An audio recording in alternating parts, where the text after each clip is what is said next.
Good evening, नमस्कार, आदाब। कैसे हो प्यारे दोस्तों? उम्मीद करता हूँ कि सभी अच्छे होंगे। तो गाइस, हमेशा की तरह आज भी एक नया करंट इश्यू लेके आए हैं। अब जैसे कि हमें पता है कि नए इश्यूज में अलग अलग डायमेंशन के इश्यूज आते हैं, अलग अलग टाइप के। तो आज का जो इश्यू है वो करंट इंटरनेशनल रिलेशन पे है। इंटरनेशनल रिलेशन की बात करें तो अभी प्रेजेंट में चाइना में जो सिंगुआ यूनिवर्सिटी है, सिंगुआ यूनिवर्सिटी बीजिंग में है, वो एक वर्ल्ड पीस फोरम का जो है कॉन्फ्रेंस करवा रही है। जैसे आपने देखा होगा कि इंडिया में जनवरी में रायसीना डायलॉग होता है, सिंगापुर में सांग्रीला डायलॉग होता है, वैसे और जैसे जनवरी में वर्ल्ड इकोनॉमिक फोरम होती है स्विट्जरलैंड में, वैसे ही ये वर्ल्ड पीस फोरम वहां पे सिंगुआ यूनिवर्सिटी में की जा रही है। इससे चाइना को फायदा क्या होगा? इससे जो है वर्ल्ड लेवल के जो डिप्लोमेट्स है, जो है स्कॉलर्स है, और वहां चाइना के जितने भी स्कॉलर्स है वो, और वर्ल्ड लेवल के जितने भी स्कॉलर्स है वो अपन वहां पे जाएंगे और वो जो है अलग अलग जो वर्ल्ड ग्लोबल ऑर्डर के बारे में बात करते हैं। तो इससे जो है उस कंट्री की जो है डिप्लोमेसी सॉफ्ट पावर वो भी बढ़ती है वहां पे, और जो है न्यू आइडियाज जो है वो जनरेट होते हैं थ्रू द थिंकर्स। तो ये एक वर्ल्ड पीस फोरम है। इसमें जो है चाइना के कुछ स्कॉलर्स है, जिसमें अभी इसका एक नाम है अभी लेटेस्ट में, इसका नाम वान टेसुओ। तो ये जो स्कॉलर है चाइना का, इसने एक बात बोली है कि जो है ईरान और यूएसए की जो वॉर ने अमेरिका की जो है जो स्ट्रेटेजिक क्रेडिबिलिटी है मिडिल ईस्ट के कंट्रीज में, जैसे कि यूएई है, सऊदी अरबिया है, इसके बाद में कुवैत, कतर, बहरीन, ओमान, ये जो गल्फ कोऑपरेशन काउंसिल के मेंबर जो कंट्रीज है, इनमें जो है अमेरिका की जो छवि है, जो सॉफ्ट पावर है, वो कमजोर हुई है। क्यों? क्योंकि जो ईरान है, ईरान ने जो है, आपको पता होगा कि जब ये वॉर स्टार्ट हुई थी तो इजराइल के साथ में अमेरिका ने वॉर स्टार्ट की, और ईरान के ऊपर उन्होंने कहां से हमले किए? जहां से अमेरिका के जो मिलिट्री बेसेस है, जैसे कतर में है, कुवैत है, यमन है, कुवैत, कतर है, बहरीन है, इसके बाद में यूएई में है, ओमान में, इनके स्ट्रेटेजिक मिलिट्री बेसेस है। इसके बाद में जो उनके नेवल एयर बेसेस भी है। तो जैसे इन कंट्रीज में, जैसे ओमान में है, तो वहां पे क्या किया अमेरिका ने, जो वहां से अपनी जो एक अमेरिका की जो बहुत बड़ी पावरफुल जो है मिसाइल, जिसको बोलते हैं third terminal high altitude air defence system जो है, उसका वो है अभी जो है उन्होंने वहां कहां पे लगा रखी है? कतर में जो है उन्होंने लगा रखी है। और तो उसका जो यूज उन्होंने अमेरिका के विरोध, ईरान के विरुद्ध किया। तो ईरान ने क्या किया? आपने जो आपको नाम सुना होगा ईरान में, जो ईरान इसलिए भी फेमस है कि ईरान का जो ड्रोन सिस्टम है वो मॉडर्न वर्ल्ड में सबसे पहले जो अगर फेमस हुआ है तो वो ईरान का ड्रोन सिस्टम फेमस हुआ है। उसमें एक अलग अलग टाइप की ड्रोन है, जैसे साइड है, इसके बाद में अलग अलग। तो ये क्या करती है? ये ड्रोन जो है ये इतनी मैन्यूवर करती है, मैन्यूवर का मतलब होता है इतनी जो मैनिपुलेट करती है कि अमेरिका का एयर डिफेंस सिस्टम जो है, जो काउंटर एयर डिफेंस सिस्टम, उनको इवन उनका रडार सिस्टम डिटेक्ट नहीं कर पाया। तो अमेरिका ने, जो ईरान ने अमेरिका को जो बैक फुट पे लाके खड़ा किया किसी ड्रोन की तरह यूज करके। तो इससे अच्छा, इसके कारण पड़ते हैं कि अमेरिका किस कारण से ईरान ने जो है वो अमेरिका को बैक फुट पे लाया। एक तो उनकी जो ड्रोन टेक्नोलॉजी, क्योंकि जो स्ट्रेटेजी मैटर करती है, ना कि मेटेरियल फोर्सेज डिपेंड करते हैं। अमेरिका के मेटेरियल फोर्सेज ज्यादा थे ईरान के पास से ज्यादा, क्योंकि ईरान में अभी इन्फ्लेशन, हाइपर इन्फ्लेशन है, तो उनके पास में जैसे अभी भी कितनी गरीबी है, उनका जो है ईरान का जो है जो रियाल है उनका कमजोर हो गया है उनका। तो लेकिन फिर भी जो है ईरान ने की जो स्ट्रेटेजी है वो तगड़ी थी, क्योंकि अमेरिका से भी ज्यादा, जिसके कारण ईरान इस वॉर को जीतता हुआ नजर आया। और उन्होंने ड्रोन का यूज किया, उन्होंने जो है स्टेट ऑफ हॉर्मुज को बंद कर दिया, स्टेट ऑफ हॉर्मुज को टैक्टिकली, डिप्लोमेटिकली यूज किया इसको to bring the America in on the diplomatic front, उसके लिए भी यूज किया उन्होंने। इसके बाद में हम बात करें कि ईरान जो है वो कैसे मोरली जो है, जब ये वॉर स्टार्ट हुआ था तो कैसे मोरली इस वॉर को जीत पाया है। क्योंकि इनिशियली अमेरिका को ये लगा कि ईरान वो हरा देगा, लेकिन ईरान ने जितने भी ये मिडिल ईस्ट में जो कंट्रीज है, इनके अंदर जो है पहले ये भ्रम था कि अमेरिका जब भी कोई ईरान, कोई भी उनसे ईरान जब वॉर करेगा इनसे, तो अमेरिका उनको बचाने आ जाएगा, और अभी ऐसा नहीं हुआ है। इससे उनका भ्रम टूट गया।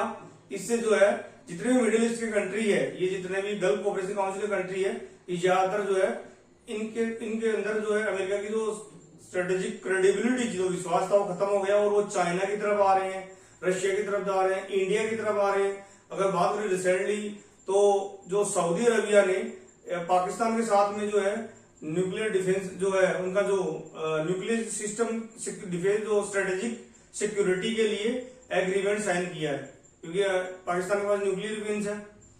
तो इतने दिनों तक ये जो कंट्री, अब धीरे धीरे ये चाइना, अमेरिका, इंडिया, रशिया, इनकी तरफ जा रहे हैं ये कंट्रीज। अभी बात करें कुछ समय पहले की बात है, अभी जैसे जनवरी में वर्ल्ड इकोनॉमिक फोरम में हुआ था, तो वहां पे जो इसका कनाडा का जो प्राइम मिनिस्टर मार्क कार्नी ने ये बोला था कि जैसे, क्योंकि अमेरिका जो है वो एक सुपर पावर है, और भी कुछ जितने भी ये जो है रशिया, ये सुपर पावर कंट्रीज है, और तो इनको क्या करना चाहिए कि जितने भी मिडिल ईस्ट के जो मिडिल पावर्स है, मिडिल पावर जो होती हैं, उनको जो है आपस में अलायंस बनाना चाहिए, so that they can collectively bargain against the super power countries. तो ये मार्क कार्नी ने बोला था। आपने देखा होगा कि डोनाल्ड ट्रंप आने के बाद में उन्होंने, उनकी फॉरेन पॉलिसी जो है वो ट्रांजेक्शनल फॉरेन पॉलिसी के बेस पे है, वो अमेरिका की सॉफ्ट पावर करीब करीब कम होती जा रही है due to the Donald Trump's transaction foreign policy. उसके कारण उन्होंने जो है एक यूज की थी, उन्होंने जो है मुद्रो डोनरो डॉक्ट्रिन जिसको बोलते हैं हम लोग, डोनरो डॉक्ट्रिन जो है अभी डोनाल्ड ट्रंप को मुद्रो डॉक्ट्रिन पे बेस्ड है, जिसमें यूरोपियन कंट्री जो है अमेरिकन कॉन्टिनेंट में जो है नॉर्थर्न एंड साउदर्न अमेरिका के कॉन्टिनेंट जो है, दोनों कॉन्टिनेंट में इंटरफेरेंस नहीं करेंगे, और अमेरिका जो है वो जो है ये अमेरिकन कॉन्टिनेंट तक ही सीमित रहेगा। तो ये जो है वो डोनाल्ड ट्रंप की ये चीजें जो उन्होंने अभी अमेरिका की जो सिक्योरिटी स्ट्रेटेजी आई है ना, न्यू सिक्योरिटी स्ट्रेटेजी, उसमें भी बोला है। और आपने देखा होगा कि पहले जो इंडो पैसिफिक जो जोसेफ बाइडेन और ये जो ओबामा का जो ये जो है प्रोजेक्ट था, जिसमें क्वाड बनाया गया, तो अभी रिसेंटली जो है अमेरिका ने जो डोनाल्ड ट्रंप के अंडर इंडो पैसिफिक का नाम बदल के पैसिफिक कमांड कर दिया। इससे पता चलता है कि अमेरिका जो है अभी चाइना से इतना टक्कर नहीं लेना चाहता। तो इससे इंडिया की, उन्होंने ये बोला कि इससे इंडिया की पावर अमेरिका के सामने भी डिक्लाइन होती हुई नजर आ रही है, क्योंकि उन्होंने क्वाड का नाम ले लिया। और आपने देखा होगा पिछले 2 साल से जो है क्वाड का समिट इंडिया में होने वाला था, जो नहीं हुआ अभी तक। और डोनाल्ड ट्रंप इज काफी रियलिस्टिक पर्सन है। अभी आपने देखा होगा कि अमेरिका के जितने भी क्रेडिबल जो रिलायबल जो उनके जो ट्रेडिशनल जो साथी थे, जो दोस्त है, वो भी अमेरिका से अभी धीरे धीरे दूर जाते हुए जा रहे हैं। क्योंकि अमेरिका में फॉर एग्जांपल जैसे ग्रीनलैंड का इश्यू है, डोनाल्ड ट्रंप ने उसको कैप्चर करने की कोशिश की थी, जिसमें बहुत सारे यूरोपियन कंट्री ने उसका विरोध किया। इसके बाद नेटो के कारण यूरोपियन कंट्रीज में अमेरिका और यूरोपियन कंट्रीज की आपस में दूरियां नजर आ रही है। यूरोपियन कंट्री में जैसे ब्रिटेन है, जर्मनी है, ये इटली है, ये कंट्री जो है इन्होंने, ये यूरोपियन यूनियन जो है वो अभी अमेरिका से निकल के कहा चाइना की तरफ जा रहा है। कभी जो है क्योंकि रशिया के पास जा नहीं सकता, क्योंकि रशिया और यूक्रेन के इश्यू के कारण। और या फिर जो अभी इंडिया ने, आपने देखा होगा ईयू का जो है फ्री ट्रेड एग्रीमेंट साइन हुआ है, जो कि बहुत बड़ा एग्रीमेंट है। तो ऐसी ये कंट्री जो है, इनकी जो है कनाडा उनका जो ट्रेडिशनल एलाई था, वो भी जो है अमेरिका से निकल के अभी चाइना की तरफ आए थे, उनकी मार्क कार्नी ने विजिट की थी। तो इससे अमेरिका की जो स्ट्रेटेजिक क्रेडिबिलिटी खत्म होती जा रही है। इसको एक जो स्कॉलर ने अभी थुकडाइट ट्रैप भी बोला। थुकडाइट ट्रैप, इसका मतलब होता है कि जो एंशिएंट टाइम में जैसे स्पार्टा और एथेंस में, जब स्पार्टा जो है एथेंस राइज कर रहा था, तो स्पार्टा ने उसको टैम करने की कोशिश की थी, रोकने के लिए। वैसे ही अभी जैसे चाइना उभर रहा है, इमर्जिंग पावर है, तो सुपर पावर जो प्रेजेंट का सुपर पावर, जो डोमिनेंट पावर, जिसको हेजेमन भी बोलते हैं, ग्लोबल पुलिस पावर भी बोलते हैं, अमेरिका उसको रोकने की कोशिश करेगा। इसको बोलते हैं थुकडाइट ट्रैप। ये थुकडाइट ट्रैप जो कंसेप्ट है, ग्रामर एलिशन ने ये टर्म दी थी 2017 में, और एक उन्होंने बुक लिख दी थी जो इसका नाम था डेस्टाइन टू पावर। और हम बात करें, हमें एक थ्योरी और है AFK ऑर्गन्स की थ्योरी है, पावर ट्रांजिशन थ्योरी, जो 1958 में दी थी। इसमें होता है कि इस थ्योरी के अकॉर्डिंग जब कोई पावर राइज करती है, तो जो जो प्रेजेंट हेजेमन होता है, डोमिनेंट पावर, उसको रोकने की कोशिश करती है, और उसमें छोटी मोटी झड़पें भी होती है, एस्केलेशन भी होता है, कॉन्फ्लिक्ट भी होती है। तो इस कारण जो है ये वर्ल्ड लेवल पे भी हम बात कर रहे थे, तो वर्ल्ड लेवल पे अमेरिका की जो, जिसमें जो नाइट ने एक वर्ड दिया था अमेरिका की सॉफ्ट, एक टर्म दी थी सॉफ्ट पावर, तो वो सॉफ्ट पावर अभी कुछ खोती हुई नजर आ रही है, क्योंकि जो है इसलिए खोती हुई नजर आ रही है कि डोनाल्ड ट्रंप के जो है फॉरेन पॉलिसी, उसमें इस हाथ दे उस हाथ ले, मतलब ये बेस्ड उनका जो है टेक एंड गिवन बेस्ड उनकी फॉरेन पॉलिसी है। और अभी कई इश्यू कर भी दिए उन्होंने, जैसे वेनेजुला पे अटैक कर दिया था उन्होंने, उनके बाद में उन्होंने जो है क्यूबा को जो है एक तरीके से टैम कर रखा है उन्होंने। तो इस तरीके से इवन रशिया और यूक्रेन वाले इश्यू में जो ट्रंप सक्सेस नहीं हो पाए हैं उसमें डिप्लोमेटिक लेवल पे, अभी जो ईरान में फंस गए उस वॉर में, जिसको बाद में निकालने में हेल्प कर रहा है कतर और पाकिस्तान, ये कंट्रीज।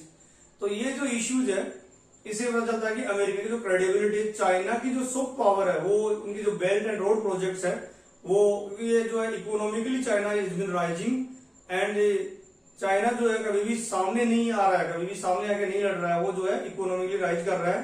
वो प्रॉक्सी वॉर में भी देखो चाइना का सामना इतना नहीं आ रहा है जितना रशिया का आता है। रशिया और अमेरिका दोनों आपस में आमने सामने लड़ते हैं।